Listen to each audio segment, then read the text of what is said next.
More than 4 million people have filed for unemployment in Georgia last year. We are Where Atlanta Speaks, and many of you have been texting us, emailing us for months now, saying you're having trouble getting your money.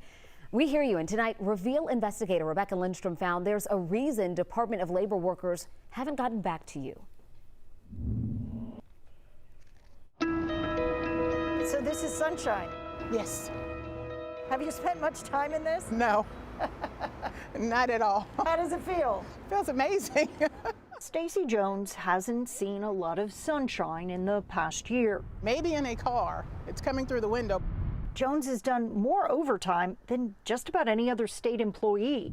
To be exact, 1,461 hours of overtime. Initially, it was kind of oh yeah, this will be over soon. It's going to be a 2 or 3 month thing. It's going to be fine. But Jones works for the Department of Labor.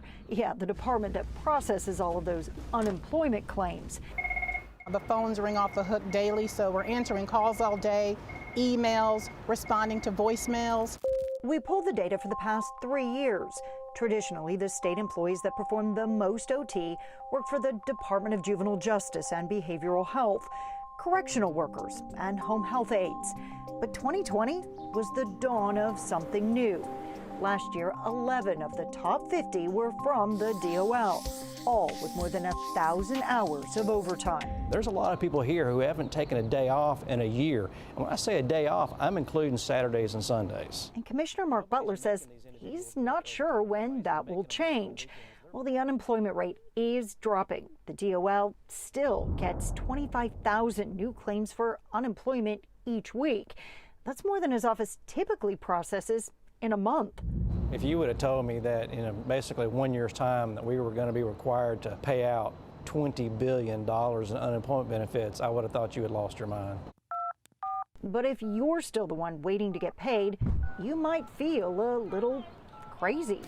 In just 2 weeks, 11 Alive received nearly 200 emails from viewers struggling with their claims. They're able to get to about 10 to 15% of the calls every single day. That leaves 85% of the people who tried to call that aren't going to reach you.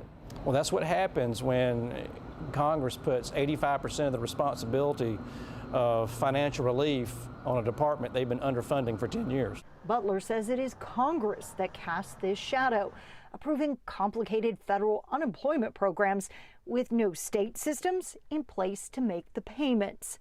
And I don't think Congress knew that when they passed the law. So if you know that 85% of the people who call can't get through, why not hire more people to answer the phones? We have been. About 600 new employees. But he says the turnover rate is high, and it's still clearly not enough. I love what I do. Which leaves employees like Jones working sun up to sun down. It's not as much of a balance of a personal and professional life anymore. It's pretty much working all the time.